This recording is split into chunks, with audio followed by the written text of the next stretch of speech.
പശ്ചിമേഷ്യൻ സംഘർഷം അവസാനിപ്പിക്കാനുള്ള നീക്കങ്ങൾ അണിയറയിൽ നടക്കുകയാണ്. ഗൾഫ് രാജ്യങ്ങളടക്കം തിരക്കിട്ട ചർച്ചകൾ നടത്താനായുള്ള വേദികൾ ഒരുക്കുകയും ചെയ്യുന്നു.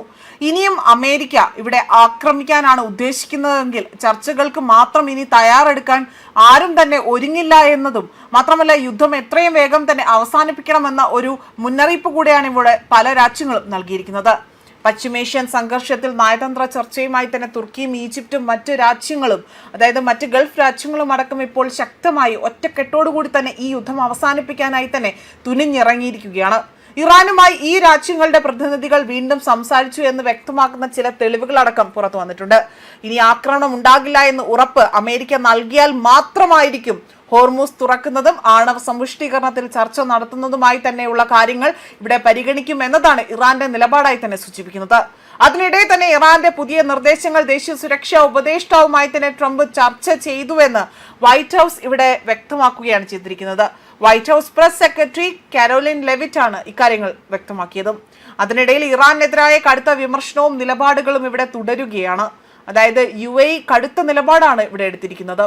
വിഷയത്തിൽ ഇറാനെ കുറിച്ചും മേഖലയിലെ ആ ഒരു മേഖലയെക്കുറിച്ചും തുറന്ന ആഴത്തിലുള്ള വിലയിരുത്തലാണ് ഡോക്ടർ അൻവർ ഗർഗേഷിൻ്റെത്. UAEക്ക് നേരെയുള്ള കടുത്ത ആക്രമണത്തിന് പിന്നിൽ കൃത്യമായ ആസൂത്രണവും അതുപോലെ തീരുമാനവും ഉണ്ട് എന്ന് ഡോക്ടർ അൻവർ ഗർഗേഷ് വ്യക്തമാക്കുന്നുണ്ട്. സമാധാനത്തിനായി ഗൾഫ് മേഖലയുടെ സജീവ ശ്രദ്ധയുണ്ടാകുമെന്നും മാത്രമല്ല അതിൻ്റെ ഒരു ശ്രമം ഉണ്ടാകുമെന്നും ആക്രമണം നടത്തിയത് ഒറ്റപ്പെട്ട തീരുമാനമല്ല, മേഖലയിലെ കാര്യമായ വഴിത്തിരിവാണ് ഈ ആക്രമണമെന്നും അവിടെ മുൻപുണ്ടായിരുന്ന രീതികളും അവിടെ സമയത്തുണ്ടായ മാറ്റങ്ങളും എല്ലാം തന്നെ എടുത്ത് മുന്നറിയിപ്പ് നൽകിക്കൊണ്ടാണ് ഇക്കാര്യങ്ങൾ വ്യക്തമാക്കുന്നത്. UAEക്ക് നേരെ ഉണ്ടായ ആക്രമണം അത് വലിയ രീതിയിൽ ആസൂത്രണം ചെയ്തതാണ് എന്നതാണ് വ്യക്തമാക്കിയിരിക്കുന്നത്. UAEക്ക് നേരെ ഇറാൻ നടത്തിയ കടുത്ത ആക്രമണം പെട്ടെന്നുണ്ടായതല്ല എന്നും കൃത്യമായ ആസൂത്രണത്തോടെയാണ് എന്നതാണ് ഇവിടെ മറ്റു രീതിയിൽ എടുത്തു പറയുന്നത്.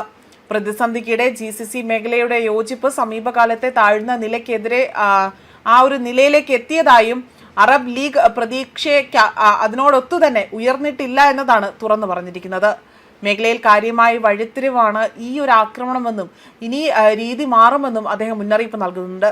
സംഘർഷകാലത്ത് സഖ്യകക്ഷികളുടെ പുനർപരിശോധന എന്ന വിഷയത്തിൽ സംസാരിക്കുകയായിരുന്നു അദ്ദേഹം. ഇതോടൊപ്പമാണ് അനിവാര്യമായ ഘട്ടത്തിലും പ്രതിസന്ധിയെ നേരിടാനുള്ള യോജിച്ച ഇടപെടലുകളിൽ GCCയിലെ ഐക്യം ഏറ്റവും താഴ്ന്ന നിലയിലേക്ക് എത്തിയതായി തന്നെ അദ്ദേഹം തുറന്നു പറഞ്ഞിരിക്കുന്നത്. അറബ് ലീഗ് നേതൃത്വം അവിടെ പ്രതീക്ഷിക്കാത്തതും അല്ലെങ്കിൽ അവിടെ പ്രവർത്തിച്ചില്ല എന്ന ഒരു തുറന്നു പറച്ചിൽ കൂടി അദ്ദേഹം നടത്തിയിട്ടുണ്ട്. മേഖലയുടെ സ്ഥിരതയും അതുപോലെ തന്നെ പൊതു താല്പര്യവും സംരക്ഷിക്കുന്നതിൽ അമേരിക്കയുമായി ഉൾപ്പെടെയുള്ള തന്ത്രപ്രധാന പങ്കാളിത്തത്തിന്റെ പ്രാധാന്യവും ഇവിടെ എടുത്തു പറയുകയാണ് ചെയ്തിരിക്കുന്നത്. പരമ്പരാഗത രീതികളിൽ ഇനി ഇറാന്റെ ഭീഷണികളെ നേരിടാനാവില്ല എന്ന അദ്ദേഹത്തിന്റെ പ്രസ്താവന UAE അതിശക്തമായ നിലപാടിൽ തീരുമാനമെടുക്കും എന്ന് വ്യക്തമാക്കുകയും ചെയ്തിട്ടുണ്ട്. വിഷയത്തിൽ രാഷ്ട്രീയ ഇടപെടലുകളിലും പരിഹാരം കാണുന്ന പതിവ് രീതിക്ക് കൃത്യമായ മാറ്റം ഇപ്പോഴത്തെ സംഘർഷം സൃഷ്ടിച്ചിട്ടുണ്ട് എന്നതും ഇവിടെ വലിയൊരു സൂചനയായി തന്നെ എടുത്തു പറയുകയാണ്. ന്യൂസ് ഡെസ്ക് കർമ്മ ന്യൂസ്.